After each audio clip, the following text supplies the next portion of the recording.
नमस्कार, आप देख रहे हैं नेक्स्ट 9 न्यूज़ और मैं हूं आपके साथ मनीष कुमार सैनी। एनसीपी के वरिष्ठ नेता छगन भुजबल ने गुरुवार को कहा है कि वे अपने किसी सहयोगी की कीमत पर महाराष्ट्र सरकार में मंत्री नहीं बनना चाहते हैं। वरिष्ठ नेता ने विदेश यात्रा से लौटने के बाद नासिक में कहा कि मैं मंत्री पद नहीं चाहता, अगर इसके लिए किसी और को मंत्रिमंडल से हटाना पड़े। कांग्रेस के विजय वडेट्टीवार और एनसीपी शरद पवार के जितेंद्र आव्हाड ने दावा किया है कि छगन भुजबल को धनंजय मुंडे को हटाकर देवेंद्र फडणवीस के नेतृत्व वाली सरकार में शामिल किया जाएगा। धनंजय मुंडे अपने सहयोगी वाल्मीकि कराड़ की मसाजोग सरपंच संतोष देशमुख की हत्या से संबंधित जबरन वसूली के मामले में कथित संलिप्तता को लेकर आलोचनाओं का सामना कर रहे हैं। छगन भुजबल ने अपने विदेशी यात्रा के बारे में कहा, मैंने जानबूझकर कुछ समय के लिए राजनीति से एक विराम लिया है। मैं 1967 से राजनीति में सक्रिय हूँ, लेकिन कभी कभी राजनीतिक दिमाग को आराम की ज़रूरत होती है। एनसीपी नेता पिछली महायुति सरकार में खाद्य और नागरिक आपूर्ति मंत्री थे, लेकिन नवंबर में विधानसभा चुनाव के बाद उन्हें हटा दिया गया।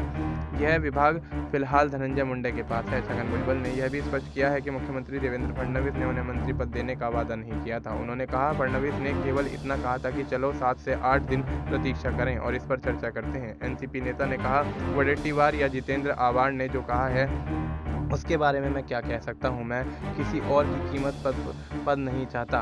गौरतलब है कि महायुति सरकार में मंत्री पद न मिलने से एनसीपी नेता छगन भुजबल की अजीत पवार से नाराजगी खुलकर सामने आई है। अब ऐसे में देखना यही होगा कि क्या छगन भुजबल वाकई इस मामले को शांत करने की कोशिश करते हुए नजर आ रहे हैं या फिर ये तूफान से आने की पहले की शांति दिखाई दे रही है, क्योंकि जिस तरह से छगन भुजबल महाराष्ट्र में सरकार के गठन के बाद मंत्रिमंडल की लिस्ट में मंत्रियों के नाम में उनका नाम शामिल होने के बाद से कहीं ना कहीं जिस तरह से एक्टिव मोड में नजर आ रहे थे, और उसके बाद जब मंत्री पद की शपथ के दौरान उनका नाम काटा गया तो छगन भुजबल बगावत करते हुए नजर आए और अजीत पवार और छगन भुजबल आमने सामने आ गए। महायुति सरकार को लेकर भी छगन भुजबल जमकर घेरते हुए नजर आए थे, और अब ऐसे में जिस तरह से छगन भुजबल अचानक शांत होते हुए नजर आ रहे हैं तो स्थिति साफ है कि कहीं ना कहीं कुछ बड़ा यहाँ पर करने की तैयारी छगन भुजबल करते हुए नजर आ सकते हैं। और ऐसे में देखना यही होगा कि क्या महायुति सरकार पर छगन भुजबल के आगामी फैसलों का कोई प्रभाव पड़ता हुआ नजर आएगा। फिलहाल आपको इस मुद्दे पर क्या कुछ लगता है, आप अपनी राय हमें कमेंट करके बता सकते हैं। बाकी देश और दुनिया से जुड़ी तमाम जानकारी के लिए आप देखते रहिए नेक्स्ट न्यूज़।